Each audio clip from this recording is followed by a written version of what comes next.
This man woke up from a coma. When he tried to get out of bed, he fell because he was too weak. He called for a nurse, but nobody answered, so he went out to look, and what he saw shocked him. The hospital that used to be busy was now a total mess. The walls were covered with bullet holes and blood, and there was a strange door. On it, someone had written, "Don't open, dead inside." Loud growls kept coming from inside, and one hand reached out that clearly did not look human. Rick was terrified. He ran to the elevator, but it was already broken, so he had to take the stairs instead. Finally, he opened the door to a new world. The bright sunlight blinded him. Rick stepped out, shaking. White body bags covered the ground. Then he noticed a bicycle. Just as he wanted to ride away, a zombie with only half a body suddenly rolled over beside it.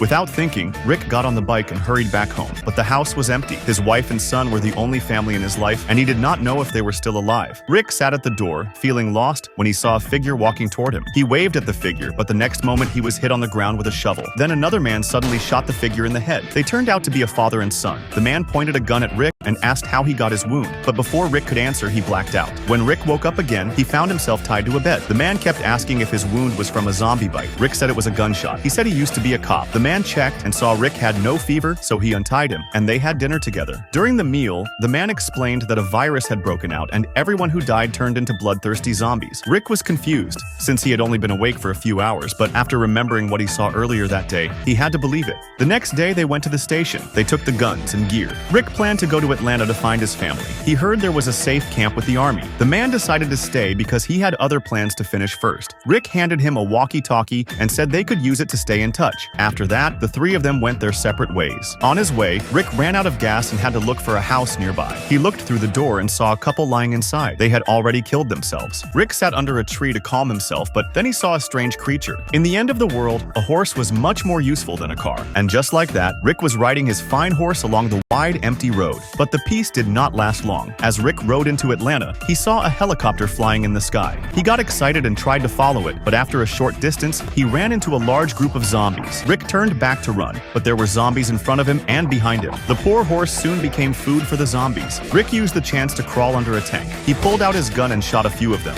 but the gunfire only drew more zombies to him. Just when he felt hopeless, he noticed a small hatch above. He quickly closed the hatch and stepped back, but a terrifying zombie was right beside him. When Rick took out his gun, the soldier suddenly woke up. Rick quickly fired a shot and calmly killed him. But in the narrow space, the loud gunfire made Rick suffer in pain. After a long while, Rick began to feel better. At that moment, the radio in the tank suddenly made a sound, and it was a human voice. Dumbass.